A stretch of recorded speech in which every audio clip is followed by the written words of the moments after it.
దేవుడు మరలా మధ్యాకాశములోనికి వచ్చినప్పుడు ఎత్తబడే సంఘం ఉంది, విడిచిపెట్టబడే సంఘం ఉంది. రెండు ఉన్నాయి, గుర్తుపెట్టుకోవాలి. మరి రాత్రి నీవు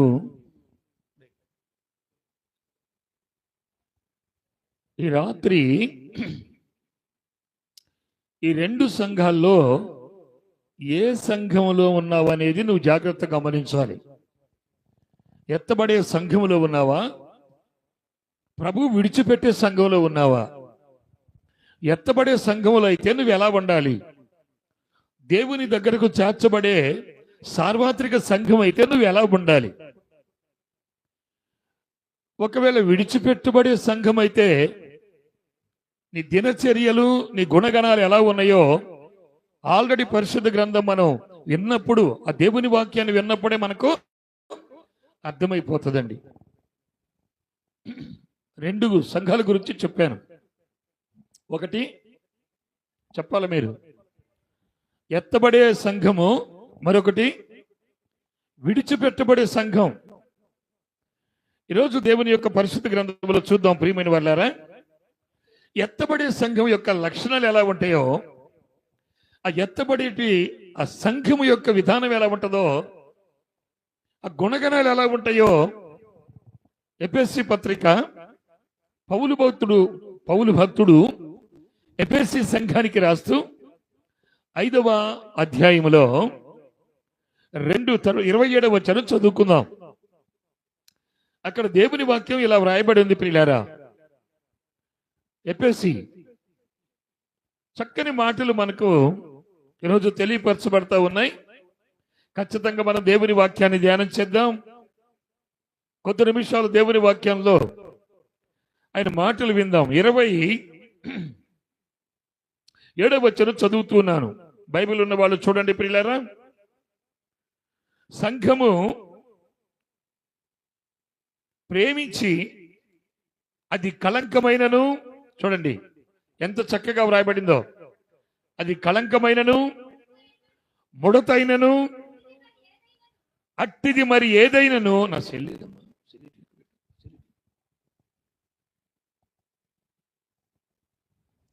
అట్టిది మరి ఏదైనను లేక, ఎత్తబడే సంఘం ఎలా ఉంటుందో జాగ్రత్తగా వినాలి. పరిశుద్ధముగాను నిర్దోషమైనది గాను మహిమ కలిగిన సంఘముగాను ఆయన ఎదుట సంఘము నిలవబెట్టుకొనడానికి ఇష్టపడే సంఘంగా ఉండాలి. స్తోత్రం చెప్పండి గట్టిగా ఒకసారి. ఏముండకూడదు సంఘంలో? ముడతైనను కళంకమైనను, ఇంకా కొన్ని వచనాల దగ్గర కొన్ని ఉన్నాయి, అవి చదివితే లేట్ అయిపోతుందో నేను చెప్పేస్తాను. స్వార్థమైనను, చూడండి, మోసమైనను, అబద్ధమైనను, అన్యాయమైనను, అక్రమమైనను మరి ఏదియూ లేక పరిశుద్ధపరచబడినటువంటి సంఘముగా ఉండాలి. అది ఎత్తబడే సంఘం.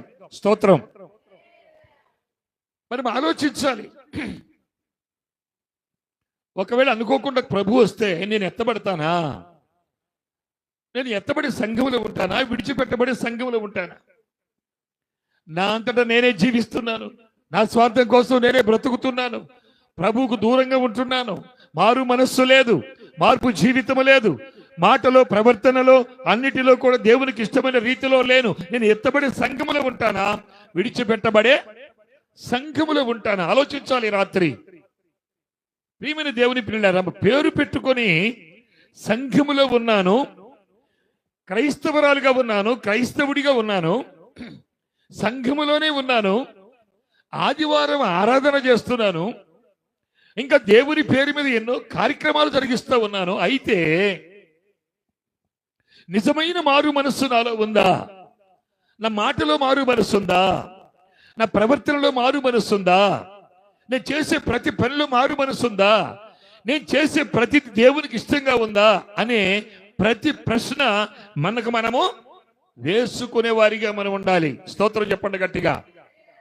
అందుకని ఇక్కడ అంటాడు కదా, క్రీస్తు సంఘమును, క్రీస్తు అక్కడ ఆగాలి, సంఘమును ప్రేమించి, తర్వాత నెక్స్ట్ అంటాడు ఆ సంఘములో కళంకమైనను, ఒక్క నిమిషం ఆగుదామండి. కళంకం అంటే ఏంటండి? కళంకం అంటే ఏమిటి మనం ఆలోచించాలి. ఒక్క నిమిషం. కళంకము అంటే ఏమిటి అని మనం ఆలోచిస్తే నేను మీకు కొన్ని మాటలు చెప్పి నేను ముందుకు వెళతాను. నెంబర్ 1, క్రైస్తవంలో చూడవలసింది హోదా కాదు. నేను ఎంత హోదాలో ఉన్నానా, ఎంత హెచ్చింపులో ఉన్నానా, క్రైస్తవంలో చూడవలసింది హోదా కాదు, కానీ బోధను చూడాలంట. దేవుని స్తోత్రం చెప్పండి. బోధ అంటే వాక్యం. హోదా అనగానే ఎంత పెద్ద సేవకుడో, ఎన్ని వేల మంది ఉన్న సంఘానికి అధిపతి ఆ సేవకుడు, ఆ హోదా చూడొద్దు. నువ్వు చూడాల్సింది ఏమిటంటే, ప్రియమైనటువంటి సంఘమా, బోధ. నీతో దేవుడు మాట్లాడుతున్నాడా? నీతో దేవుడు మాట్లాడడం లేదా? దేవుడు మాట్లాడినప్పుడు నేను సరిచేసుకునేవాడిగా ఉన్నానా? అది చూడాలి ముందు మనం. ఆమేన్. రెండవ విషయం ఏంటంటే, మందిరములో ఉండే మందరి కాదు నువ్వు చూడాల్సింది. మందిరములో ఉండే గొర్రెల మందరి కాదు చూడాల్సింది. ఎంతమంది ఉన్నారు? 1000 మంది ఉన్నారా? 10,000 మంది ఉన్నారా? సంఘములు నువ్వు చూడొద్దు. నువ్వు చూడాల్సింది ఏమిటంటే, ప్రియమైన వాళ్ళారా, ఆ మందలో ఎంతమంది మారు మనసు పొందిన మంది ఉన్నారో చూడాలి. స్తోత్రం చెప్ప గట్టిగా. అప్పుడు మనం కూడా ట్రాలీ చేసుకోవాలి. ఒక మందిరములో, ఒక సంఘములో ఎంతమంది ఉన్నారో చూడొద్దు. చాలా మంది అదే చూసేది. అక్కడ ఎంతమంది ఉన్నారు, ఈ సంఘంలో ఎంతమంది ఉన్నారు, ఆ సంఘంలో ఏదో 10 మంది, 15, 20 మంది ఉన్నారు. ఇది కాదు నువ్వు చూడాల్సింది. అసలు చూసే నీకు మారు మనసు ఉందా? ఆ సంఘంలో ఎంతమంది ఉన్నారని కాదు చూడాల్సింది, ఎంతమంది మారు మనస్సు పొందిన వాళ్ళు ఉన్నారు. నిజమైనటువంటి క్రీస్తు కొరకు జీవించేవారు ఉన్నారు. నిజమైన మారు మనసు కలిగి మార్పు చెంది జీవించేవారు ఉన్నారు. ఎంతమంది రేపు క్రీస్తు ఎదుట నిలబడేవారు ఉన్నారు. ఎంతమంది ముఖం సాటేసుకొని ప్రభు వచ్చినప్పుడు పారిపోయేవారు ఉన్నారు. ఆలోచించండి ప్రియులారా. నువ్వు చూడాల్సింది ఏమిటో తెలుసా? మందిరములో ఉండే మందని కాదు, కానీ నువ్వు చూడాల్సింది ఆ మందలో ఎంతమందికి మారు మనసు ఉందో వాళ్ళనే చూడాలంట. నువ్వు దేవునికి స్తోత్రం చెప్పండి ప్రియులారా. మూడో విషయం చెప్తాను. ఆస్తి ఎదుగుదల కాదు నువ్వు చూడాల్సింది. నేను ప్రార్థనకి వెళ్తున్నాను, 10 సంవత్సరాల నుంచి ప్రార్థనకి వెళ్తా ఉన్నాను, ప్రార్థన చేస్తా ఉన్నాను, నాకేమీ ఆస్తి ఎదుగుదల లేదు, నాకు ఆస్తి రావడం లేదు, నాకు ఆస్తి లేదు. ఎందుకో నేను ప్రార్థనకి వెళ్ళిన తర్వాత ఆ ఉన్నది కూడా పోయిందని చెప్పుకోవటం కాదు. నిజమైనటువంటి సంఘములు ఎదుగుతున్న నువ్వు ఎలా ఉండాలి అంటే, ఆస్తికి ఎదుగుదలగా నువ్వు చూడాల్సిన అవసరం లేదు, కానీ నీ ఆత్మ ఎదుగుదల ఎంతవరకు ఎదిగిందో చూసుకో. స్తోత్రం చెప్ప గట్టిగా. నీ ఆత్మ ఎంత ఎదుగుదలలో ఎదిగిందో అది చూడాలి. ప్రార్థనకి వెళ్ళి కానించి నాకేం రావలేదు, ఏం మిగలేదు, ఏం లేదు, 10 సంవత్సరాల నుంచి ప్రార్థన చేస్తా ఉన్నాను, ఏదైనా వచ్చిందేమో అంటే రాలేదు. ఇది కాదు మనం చూడాల్సింది. ఆస్తి ఎదుగుదల కాదు నువ్వు చూడాల్సింది. ఒక సంఘములో ఎదుగుతున్నావు అంటే, సంఘములో బలపరచబడుతున్నావు అంటే, రేపు దేవుని ఎదుట నువ్వు నిలబడాలి అంటే, దేవునితో కలిసి జీవించాలి అంటే నీ ఆత్మీయ ఎదుగుదల చూడాలి నువ్వు. ఆమేన్. నేను నిజంగా ఎంతవరకు నా ఆత్మ ఎదుగుతుంది? నేను నిజమైన భక్తి కలిగిన దాన్నేనా? నిజంగా భక్తి కలిగిన వాడినేనా? నా మాట నిజమేనా? నా మాట ఎలాగుంది? నేను చేసే పని ఎలా ఉంది? నా ప్రవర్తన ఎలా ఉంది? అది ఖచ్చితమేనా కాదు? ఇవన్నీ మనం ఆలోచించాల్సిన అవసరం ఉంది. నెంబర్ 4 చెప్తున్నాను. బట్టల్లో కాదు భక్తిని చూడాల్సింది. నీ బట్టల్లో కాదు, వేసుకునే బట్టల్లో కాదు భక్తిని చూడాల్సింది. బ్రతుకులో నిజమైన భక్తిని చూడాలి. స్తోత్రం చెప్పగట్టిగా. బ్రతుకులో భక్తిని చూడాలి. ప్రియమైన దేవుని సంఘమ, జాగ్రత్త గమనించి రాత్రి వేళలో సంఘం, ఎత్తబడే సంఘం ఎలా ఉంటుందో చూడండి జాగ్రత్తగా. ఆ ఎత్తబడే సంఘములో ఉన్న లక్షణాలు మనం నేర్చుకుందాం. Praise the lord. హల్లెలూయా. 5వ విషయం చెప్తాను చూడండి. మందిరము ఎంత పెద్దదో దానిలో ఉన్న వాళ్ళందరూ ఎంతమందో చూడాల్సిన అవసరం లేదు. నువ్వు చూడాల్సింది ఏమిటంటే, ఆ మందిరములో ఎంతమంది పరలోకానికి చేర్చబడతారు. స్తోత్రం చెప్ప గట్టిగా. అది మనం చూసుకోవాల్సింది ప్రియులారా.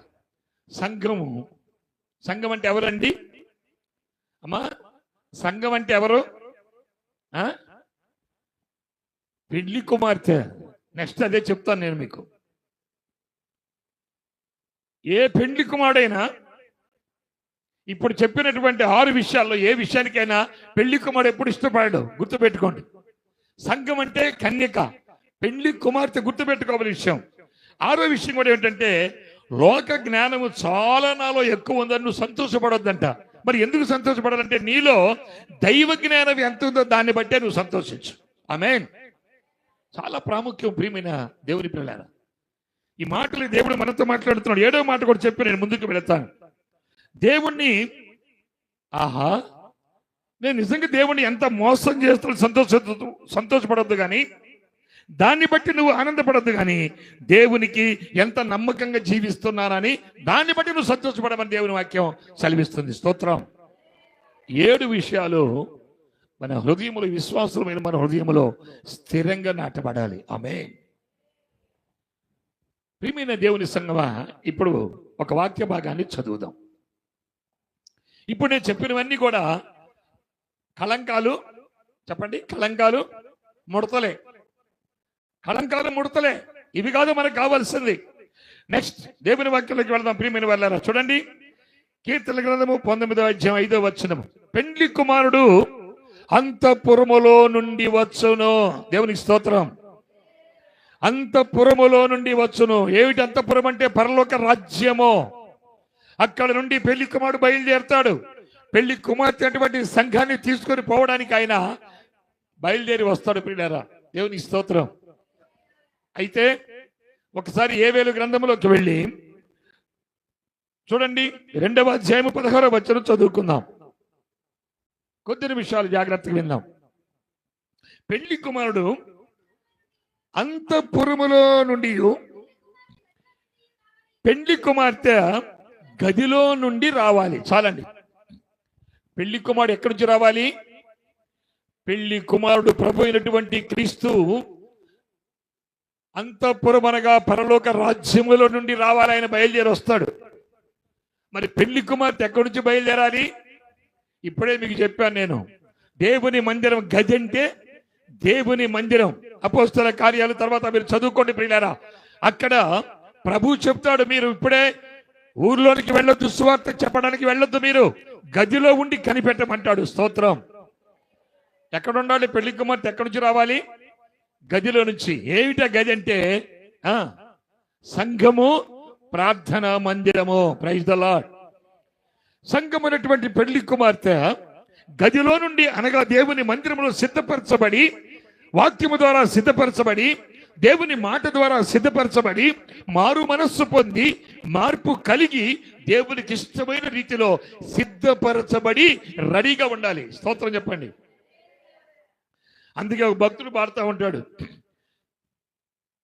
సిద్ధపడుమా ఓ సంగమా, సిద్ధపడుమా ఓ సంగమా, యేసు రాకడ వేళాయే. ఆయన వచ్చిపోయినాక నువ్వు సిద్ధపడిన ఉపయోగం ఏముంది? ఏముంది ఉపయోగం? చూడండి, లోతు భక్తులుగా ఉన్నాడే గాని ఆయన ఎంత బ్రతిమలాడాడో ఒక్కళ్ళు కూడా మార్పు పొందలేదు, ఒక్కళ్ళు మార్పు చెందలేదు. లోతెంతో బ్రతిమాలి సాటించిన లోబడలేదు వారెవ్వరు. ప్రళయాగ్ని పట్టణము కాల్చివేసిన ఎలుగెత్తి ఏడ్చిది జగమంతా. రేపు వెళ్తా ఉంటారు, ఎత్తబడే సంఘం వెళ్ళిపోతా ఉంటే విడిచిపెట్టబడిన వాళ్ళందరూ భూమి మీద నుండి రొమ్ములు కొట్టుకుంటా విలపించాల్సినటువంటి రోజు ఒక రోజు ఉంది. అందుకే సిద్ధపరచబడాలి. ఆమేన్. మారు మనస్సు పొందాలి సంఘం. కన్యనగానే ప్రియమైన వాళ్ళారా, పెండ్లి కుమార్తె పరిశుద్ధ గ్రంథం చూపిస్తాను మీకు నేను ఈరోజు కొన్ని విషయాలు. అయితే దేవుని వాక్యం సెలవిస్తా ఉంది చూడండి, అలంకరించబడి, పెండ్లి కుమార్తె అలంకరించబడి అనగా సంఘము రైట్ అంటే సిద్ధపరచబడి, పిల్లరా ఖచ్చితంగా గదిలో నుండి ఎక్కడ సిద్ధపరచబడాలంటే ఎక్కడ పడితే అక్కడ ఏ సంఘము సిద్ధపరచబడదు.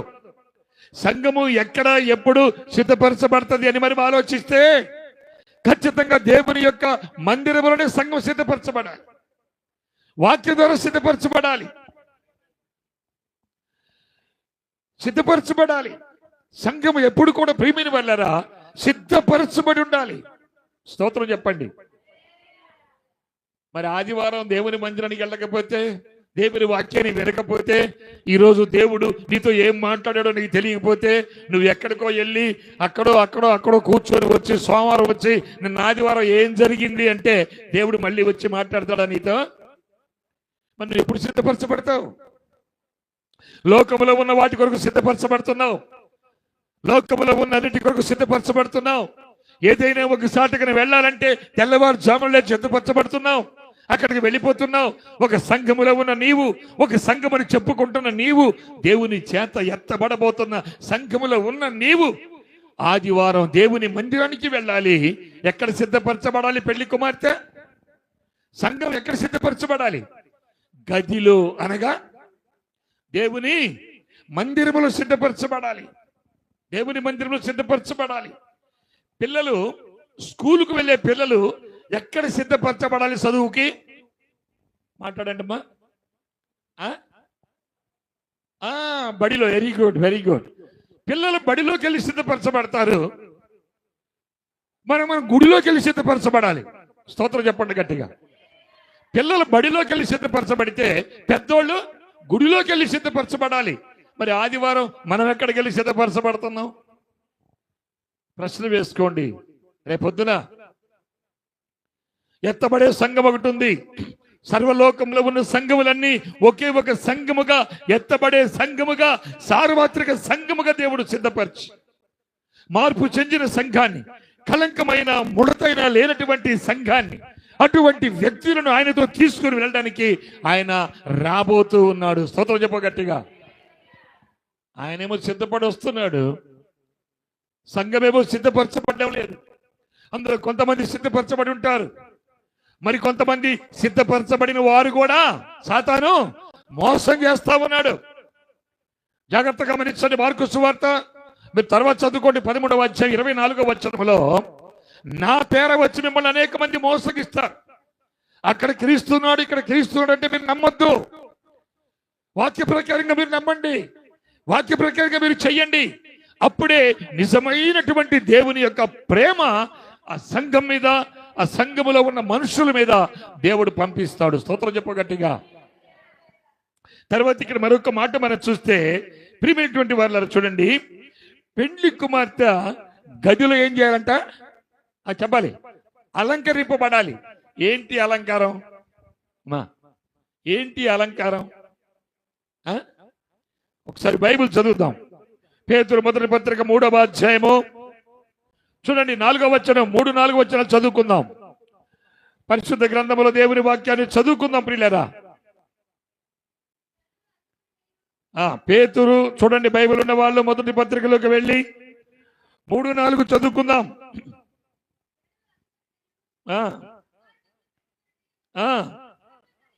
వస్త్రములు ధరించుకుంటాయు, వెలుపటి అలంకారము కాక,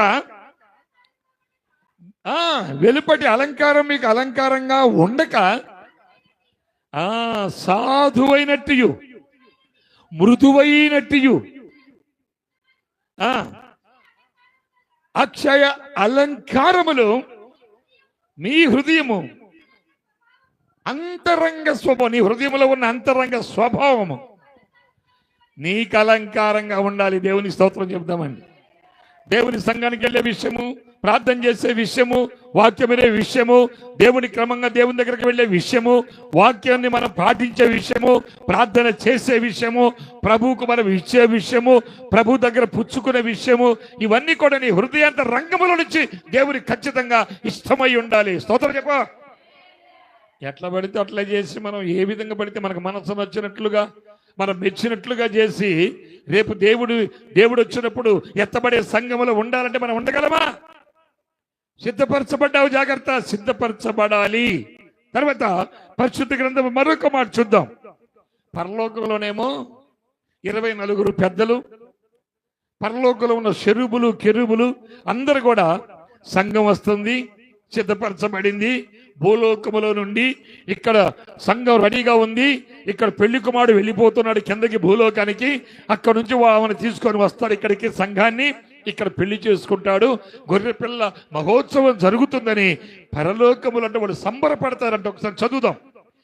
ప్రకటన గ్రంథము 19వ అధ్యాయం 7వ వచనము. గొర్రె పిల్ల వివాహోత్సవం వచ్చిందని ఆయన భార్య అయినటువంటి సంఘము తనతో సిద్ధపరచుకొని ఉన్నది గనుక మనము సంతోషపడి ఉత్సాహించి ఆయనను, అబ్బా స్తోత్రం చెప్పండి గట్టిగా.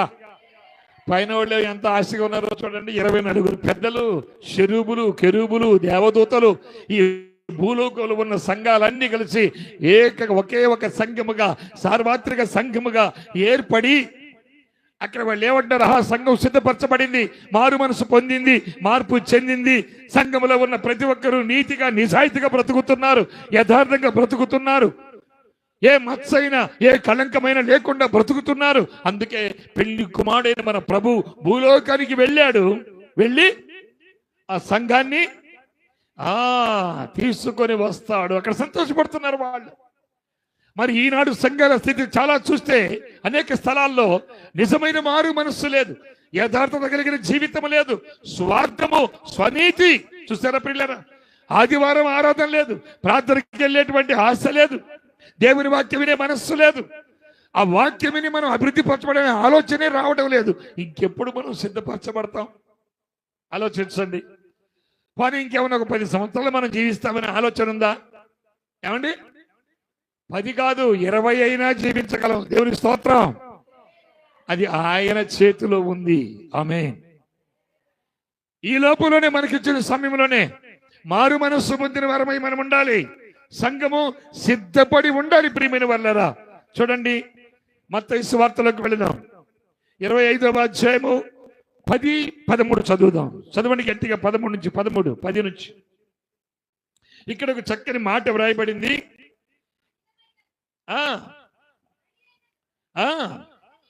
జాగ్రత్తగా గమనించండి. ఆ దినమందైనను ఆ గడి అయినను మీకు తెలియదు కనుక మెలకువగా ఉండండి. 10 నుంచి చదువుకుందామా? 10వ వచనం చదువుకుందాం పిల్లరా. అప్పుడు సిద్ధపడి ఉన్నవారు ఆయనతో కూడా పెండ్లి విందులోనికి పోయిరి. దేవునికి స్తోత్రం అండి. 25:10 అండి. ఏముందండి పరిశుద్ధ గ్రంథంలో? సిద్ధపరచబడిన వాళ్ళు పరలోకం లోపలికి ప్రభుత్వం వెళ్ళారా, లేకపోతే సిద్ధపరచబడని వాళ్ళు వెళ్ళారా? ఏముంది అక్కడ? మళ్ళీ చదువుతున్న, జాగ్రత్తగా వినండి. అప్పుడు సిద్ధపడి ఉన్నవారు ఆయనతో కూడా పెళ్లి విందు కోసం లోపలికి పోయారు. మరి మనం ఎక్కడికి వెళ్ళాలి రేపు? ఆలోచించండి పిల్లలు. మనం లోపలికి వెళ్ళాలంటే మనం కూడా సిద్ధపడిన వారమై ఉండాలి. మన మాటలో సిద్ధపాటు, మన ప్రవర్తనలో సిద్ధపాటు, ఆరాధన చేసే క్రమంలో సిద్ధపాటు, ఆదివారం మందిరానికి వెళ్ళే సిద్ధపాటు. చూడండి ప్రియులారా, ప్రతి విషయంలో ఒక సిద్ధపాటు కలిగి ఉండాలి. నీ ఇష్ట ప్రకారంగా నీవు, నా ఇష్ట ప్రకారంగా నేను చేస్తే అది దేవుడు మెచ్చుకునేది కాదు, సిద్ధపడేది కాదు పిల్లరా. సిద్ధపాటు లేకపోతే తర్వాత అక్కడ వ్రాయబడిన మాట చూద్దాం. నెక్స్ట్, సిద్ధపడని వాళ్ళు ఏం చేశారో తెలుసా అమ్మా? సిద్ధపడిన వాళ్ళేమో లోపలికి వెళ్ళిపోయారు ప్రభుతో పాటు. ఇప్పుడు అక్కడ పెళ్లి విందు జరుగుతుంటే ఈ సిద్ధపడని వాళ్ళు ఉన్నారే, ఎప్పుడో ఒకసారి ఆరాధన పోయేవాళ్ళు, ఎప్పుడో ఒకసారి గుర్తొస్తే ఆరాధనకి వెళ్ళేవాళ్ళు, ఎప్పుడో ప్రార్థనకి వెళ్ళి ప్రార్థన చేసేవాళ్ళు, క్రమంగా ఆరాధనకి వెళ్ళలేనోళ్ళు, లేకపోతే దేవునికి ఇచ్చే విషయంలో మోసం చేసేవారు, దేవునికి ఇచ్చే విషయంలో ప్రేమ లేకుండా ఉండేవారు. ఇవన్నీ మనం చూస్తే వాళ్ళ పేరేంటంట? సిద్ధపడని వారు. వాళ్ళు వెళ్ళి ఏమంటున్నారు ప్రభుని? అయ్యా అయ్యా మాకు తలుపు తీయ్యా, మేము కూడా లోపలికి వస్తామని అడిగ్గా ఆయన, మిమ్మను నేను ఎరుగను, అమ్మా మీరెవరో నాకు తెలీదు. అదే ఒకవేళ మిమ్మల్ని ఎరుగుంటే భూలోకములో మీరు సంఘములో ఉన్నప్పుడే, మందిరంలో ఉన్నప్పుడే వాక్యానికి లోబడి ప్రార్థన చేస్తూ ఆదివారము దేవుని సమయం దేవునికి ఇస్తూ మీ ఆత్మను సిద్ధపరచుకొని ఉండేవాళ్ళు మీరు. అయ్యా అయ్యా ఒక్కసారి తలుపు తీయ మేము లోపలికి వస్తామంటే ఆయన ఏమంటాడంటే మీరెవరో నాకు తెలియదు. ప్రియమైన వాళ్ళరా, సిద్ధపరచబడిన సంఘముగా మనం ఉండాలి. దేవుని స్తోత్రం చెప్దాం. సిద్ధపరచబడిన సంఘముగా మనం ఉన్నప్పుడే దేవునితో ఖచ్చితంగా మనం ఆయనతో నడవగలము, ఆయన రాజ్యములోనికి చేరగలము, ఆయనతో మనం వివాహము చేసుకోగలము. సంఘం అంటే పెళ్లి కుమార్తె, ఆయన పెళ్లి కుమారుడు. నిజంగా ఆయన అంటాడు ఒక వాక్య భాగంలో, నా పెళ్లి కుమార్తెను నేను ఎంతగానో ప్రేమిస్తున్నాను అంటాడు. దేవుని స్తోత్రం. అంటే పెళ్లి కుమార్తె అంటే సంఘం. నా సంఘం నేను ఎంతో ప్రేమిస్తున్నాను, నా దగ్గరకు రావాలి. నా సంఘం సిద్ధపడి ఉండాలి, మారు మనసు పొంది ఉండాలి, ముడతైనను కళంకమైన కూడా లేకుండా ఉండాలి, యథార్థత కలిగి ఉండాలి, నాకు ఇష్టమైన రీతిలో ఉండాలి. అప్పుడు మాత్రమే అది నాకు ఇష్టమైన సిద్ధపరచబడిన సంఘము అంటాడు పిల్లల. తర్వాత ఇక్కడ మనం చూద్దామండి, మరొక విషయం చూసి దేవుని వాక్యాన్ని ముగించుకుందాం. చూడండి, పరిశుద్ధ గ్రంథములో మరొక మాట మనం చూసినప్పుడు ఇక్కడ సిద్ధపరచబడిన వాళ్ళు ఎత్తబడుతున్నారు, సిద్ధపరచబడని వారు విడిచిపెట్టబడుతున్నారు. ఈనాడు మనం ఒక్క విషయంలో ఆలోచించాలండి. మనం ఎలా ఉన్నాం? ఏ వేరు గ్రంథములో మనం చూసినప్పుడు పెళ్లి కుమారుడు అంతఃపురంలో నుంచి వస్తాడు, పరలోకముల నుంచి వస్తాడు. పెళ్లి కుమార్తె గదిలో నుండి, దేవుని మందిరముల నుండి సిద్ధపరచబడి ప్రభువుని ఎదుర్కొంటుంది అని వ్రాయబడింది. చెప్పాను కదా, సంఘములో మందిరములు ఎంతమంది ఉన్నారని మనము చూడాల్సిన అవసరం లేదు. ఎంతమంది మారు మనస్సు పొందున్నారు వాళ్ళు, అది మనకు కావాలి. ఏం ఉపయోగం అండి? రైతు పొలం వేసి పంట పండించి 100 బస్తాలు పంట పండిందని సంతోషపడే సమయంలో 10 బస్తాలు గట్టి గింజలయ్యి 90 బస్తాలు పొట్టు తాలు గింజలైతే దేన్ని చూసి దేవుడు సంతోషపడతాడు? యజమాని దేన్ని చూసి సంతోషపడతాడు? 10 బస్తాలా 90 బస్తాలా? అమ్మా 90 బస్తాలు ఏం చేసుకుంటాడు? ఉపయోగం లేదు. ప్రభు అదే చూసేది. నీలో మార్పు రావాలి, నీలో మారు మనస్సు రావాలి, నువ్వు పూర్తిగా మార్పు చెందాలి, పూర్తిగా నీ జీవితం దేవునికి ఇష్టమైన రీతిలో ఉండాలి. అప్పుడే నువ్వు సిద్ధపరచబడినటువంటి సంఘములో, సార్వత్రిక సంఘములో నువ్వు చేర్చబడతావు. దేవుని వాక్యం సెలవిస్తుంది. ప్రియమైన వాళ్ళారా, దేవుడు మనతో మాట్లాడుతున్నటువంటి ఈ సందర్భంలో అనేకమైన విషయాలు మనకున్నాయి. అయితే సమయం కాదు, కొంచెంలోనే ముందుకు వెళ్ళిపోతున్నాను. నేను కొంచెమే మీకు చెప్పి ముగిస్తాను. నేను మరొక విషయం ఏంటంటే, సంఘము ఎప్పుడు కూడా సత్క్రియలు కలిగి ఉండాలంట. సంఘం స్తోత్రం చెప్ప గట్టిగా. చదువుదాం ఒకసారి పిల్లరా, ఎఫెసీ పత్రిక 2వ అధ్యాయం 10వ వచనము. సంఘం అంటే సత్క్రియలు కలిగింది అయి ఉండాలి. ఎఫెసీ పత్రిక 2:10. తర్వాత ఎఫెసీ 4:24లో నీతియు యథార్థమైన భక్తి నవీన స్వభావము కలిగి ఉండాలి. ఎంత గొప్ప మాటలు పిల్లరా! ఎత్తబడే సంఘానికి ఉండాల్సిన లక్షణాలు అవి, నేర్చుకోవాల్సిన విధానం అది. మొట్టమొదటి ఏం చెప్పాను మీకు నేను? సత్క్రియలు కలిగింది అయి ఉండాలి, మంచి క్రియలు, మంచి పనులు. రెండవది ఎఫెసీ పత్రిక 4వ అధ్యాయం 24వ వచనంలో నీతియు యథార్థమైన భక్తి నవీన స్వభావము కలిగిన వాళ్ళమై ఉండాలి. ఒకసారి స్తోత్రం చెప్దాం గట్టిగా. నేను కూడా యేసుప్రభుని నమ్ముకున్నానంటే ఉపయోగం లేదు. నేను కూడా ప్రార్థనకి వెళ్తున్నానని పేరు పెట్టుకుంటే ఉపయోగం లేదు. క్రమశిక్షణ కలిగి ఉండాలి. ఆదివారం వస్తే జాగ్రత్తగానండి, నిజమైన క్రైస్తవుల కట నిద్ర పట్టదంట. స్తోత్రం చెప్పండి గట్టిగా. రేపే ఆదివారం అంటే ఈ రాత్రి తెల్లవారుజాము నుంచి నిద్ర పట్టదు. ఎవరికి? నీ నిజమైన విశ్వాసి కంట నీ నిద్ర పట్టదు. ఇది గుర్తు పెట్టుకోవాలి మీరు. ఇక పడుకొని ఆరాధన అయిపోయిన తర్వాత అప్పుడు వస్తున్నానమ్మా మందిరానికి వస్తున్నానమ్మా. ఎవరింటారు నీ ప్రార్థన? ఎవరు చూస్తారు నిన్ను? నీకు ఇష్టమైనప్పుడు దేవుని మందిరానికి రావటం కదా ఇక్కడ చెప్తున్నాడు దేవుని వాక్యంలో. సత్క్రియలు కావాలి, నవీన స్వభావం కావాలి. నవీన స్వభావం అంటే నూతన స్వభావం ఉండాలి. తీతు పత్రిక 2:14 సత్క్రియల యందు ఆసక్తి కలిగిన వారమై ఉండాలి. మంచి క్రియలు యందు ఎలా ఉండాలమ్మా? ఆసక్తి, ఆశ. నిజంగా చెప్పండి పిల్లరా, ఈ దినాల్లో చాలా మంది లోకపరమైన వాటి మీద ఆశ ఉంది, కానీ